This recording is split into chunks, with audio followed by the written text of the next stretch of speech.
Meat bicycle! Hello everybody, welcome back to another episode of Best Builds here on Borderlands the pre-sequel. Today I have got part 6 for you, and that is the final of all the characters that I'm bringing out for the first run. So we're happy that we're getting one of every single character. Now we can focus on some different builds for all the different characters. But today I'm bringing you a Lady Hammerlock the Baroness build that I call White Walker, and I think she looks absolutely cool as hell here. I really am happy with the head and skin that I've chose for this to reflect the White Walker look. So this is probably one of the most durable builds for Aurelia that I can find. You know, there's a lot of sniper only builds out there, and there's a lot of cryo only builds out there. This one really does incorporate both of them really well. So you could sit there, do some long range sniping if you want, and then all of a sudden you could just switch out and do some real close range cryo in. So it is a bit of a cryo heavy build, but it's a really good build, this one. So yeah, let's, without further ado, go ahead and look at the skills. So this will of course be a level 70 downloadable game save for any of you guys that want to download this and try it yourself. Link in the description for the game save, and of course, as always, if you've got a level 70 Aurelia and you want to copy this build, then feel free to go ahead. So this is an overview of the skills. We haven't gone into contractual aristocracy at all on this. It's all cold money and the huntress. It's half sniper, half cryo, and yeah, this build is pretty darn good, really. The bonuses all for this build is as follows. So you get up to 170% gun damage, 30% elemental damage based on the amount of gun damage, 60 to 135% cryo damage, an additional 55% cryo damage versus shields, 40% freeze chance, 10% cryo damage lifesteal, 67% critical hit damage, 65% reload speed, 30% movement speed, 100% bullet / projectile speed, minus 200% shield recharge delay, 44% damage mitigation, up to 150% action skill cooldown reduction, and a load of crowd control as well. There's also things like I never miss and wait for it that haven't been included in this build. I actually found this build on the Gearbox Software forum, and it is by a guy called Dank Raft. So thank you for that one. I hope you do not mind me using that one at all. I'll put a link in the description for the build for all you guys that want to go in there. He really has got into a good amount of detail on all the skills, all the weapons, things like that. I gave it a try out, and it really is probably one of my favourite Aurelia builds now.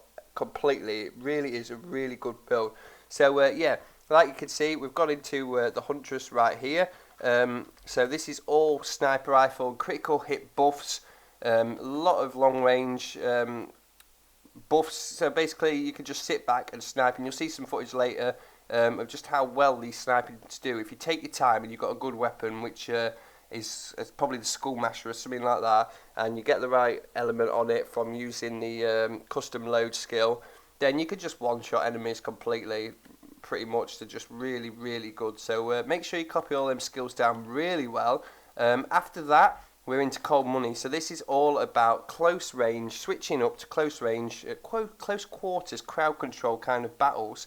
And yeah, it's just a really good build. So it completely buffs your cold as ice skill. It does so much to cryo guns. It also gives you some other things like increased crit damage, increased cryo chance, things like that. Some really good things, and yeah, really utilises the cold as ice skill completely.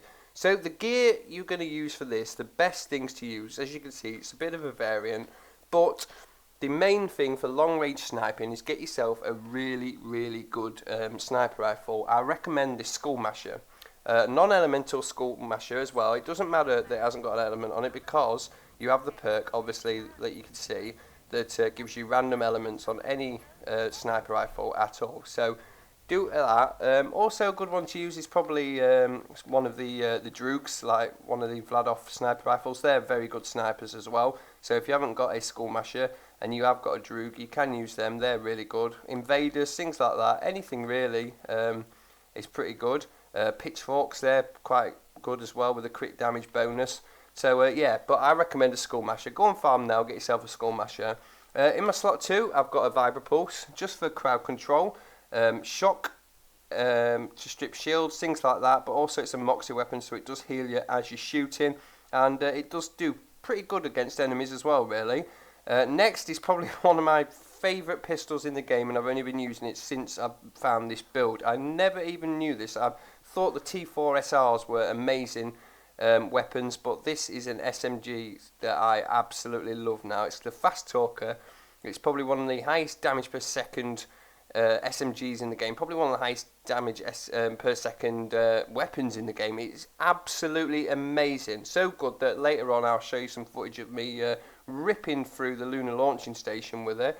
So yeah, I'm going to definitely put this on my bitch build that I use a lot now when I was using the Fatale and the T4 SRs. I think I'm going to replace I can't believe I'm saying this, I think I'm going to replace the Fatale with the Fast Talker. It is that good, it's unreal, honestly, I really do like this.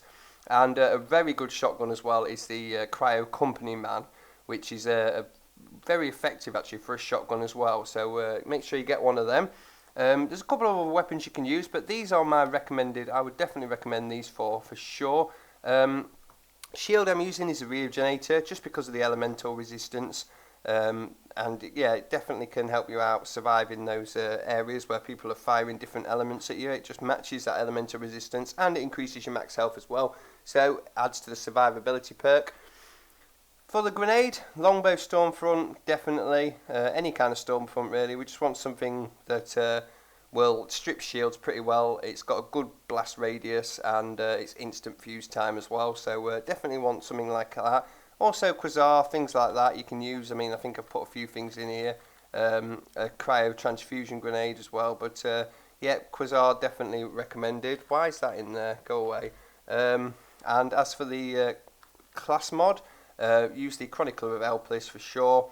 That gives you the 50% near freeze chance, the 50% cryo damage, and the shield capacity goes up. It also buffs large caliber, I never miss, cold advance, frostbite, and quality not quantity skills, which are very handy to have in this one. I've also put a few another class mod in there, actually, the Celestial Baroness. Again, that gives you the critical damage and the freeze chance, and buffs a hell of a lot of stuff, as well as just that cryo spike damage. But I'd recommend the Chronicler of Elpis for now. And the class mod, the Oz kit is definitely the Eddie. This is probably one of the best ones you can use for any character really. It just gives you, you know, them extra bit of help, the life support, the repairs of your health and shield, the little care packages, very good little shield, and yeah, it also just really protects its owner, so that's the best thing to do here. So if you download this, you get all of these as well, just a load of ice weapons, load of snipers just to help you up. If you're particularly struggling in an area, then one of the best things to use is either a Nukem or a Bada Boom. I don't actually think I put a Nukem in here, but if you use something like a Bada Boom, just a high damage rocket launcher just to keep getting you up if you're struggling. But yeah, there's a load of stuff in here, mainly cryo and shock, just to strip those shields down. Also, if you want to bring some kind of explosive weapon with you, after everything's cryoed, obviously the damage goes up on cryoed enemies with explosive weapons. So something like a casual Ravager is a good shotgun to use on frozen enemies, but you can bring things like the Fragnum or anything like that to help you out along the way. A couple of Thorny Roses as well, just because although we're using the Vibra Pulse, that heals you as well. That's the only reason. The Roses are actually more powerful, so if you want to take a Rosie instead of a Moxie's Vibra Pulse, then feel free to go ahead and do that. Loaded drugs, as I said, that is also another good weapon to use. If you say you run out of SMG ammo for the Fast Talker or shotgun ammo for the Company Man, a hail will do a lot of damage as well. That is a really good one to have in there. And yeah, that's really about it. So without further ado, let's go ahead and do some testing on this and do some enemy killing. So here we are back at the Darksiders Tower in Triton Flats, and the first thing I'm going to do is just demonstrate the power of the sniping of this side of the build. So we're going to be hanging back here, and we're going to be going for the cryo element on the Skull Masher, and just taking our time really, taking it nice and slow. And as you can see, every time a Darksider pops out, he pretty much gets one-shotted. Even Magma Rivers, who's a pretty powerful kind of mini-boss in the Darksiders Tower, doesn't get one-shotted, but it doesn't take long to actually just get absolutely wrecked. I mean, if you just keep firing those cryo shots at him, he just gets absolutely wrecked. Nice sneaky kill just there. Any second now, magma rivers will drop down. And these guys pretty much haven't got anywhere near me at all. So the sniping aspect of this build is pretty darn good indeed. Really, really good. And I'm not much of a sniper in Borderlands games. But there you go, as you could see. Even without the crit shots, that guy just got wrecked. Now he's just getting one-shotted to the end. There you go. That is just how good it actually is. So what we'll do now is we'll just go to the top side of the Darksider's tower, and we'll try out some of the other weapons as well. Mainly the Vibra Pulse, and we'll give the Company Man shotgun a good run as well. These two weapons, as you can see, especially the Vibra Pulse, will keep you healed while you're firing, while you're shooting. But yeah, make sure you get your shard out for that as well. Cold as Ice skill will do hell of good here, and as you can see, we're just in a massive cloud of cryo, and these guys are just getting frozen every time they come near us. Of course, if your shield is full as well and an enemy shoots you, it'll shoot out a spike, which will go and freeze them as well. So yeah, basically these guys are just going to spend most of the time just being completely frozen. So switch to the Company Man right now, and this is a really, really good cryo shotgun. It doesn't take much precision. You can be as precise as you want with it, but you can just sit there and hip fire away randomly towards the enemy. Here's Fair Dinkum, quite a tough guy really, and just a couple of shots with the Company Man, with as well as that Cold as Ice storm going around him, and he just gets absolutely wrecked. So as you can see, the poor guys in the Darksiders don't fare very well against this. And even better than this is that amazing fast talker that I've just discovered. I never knew about this weapon, never tried it. And yeah, things like this and the T4SRs kind of make me realise that using legendaries all the time, I'm missing out on so much. So I decided to come to Lunar Launching Station and eventually take on the Power Suit noob, just to try it out against a semi-boss kind of guy. But look at that, winter is coming indeed, and this is why this is called the White Walker build. It is just surrounding people. You can hardly see there's that much cryo flying around.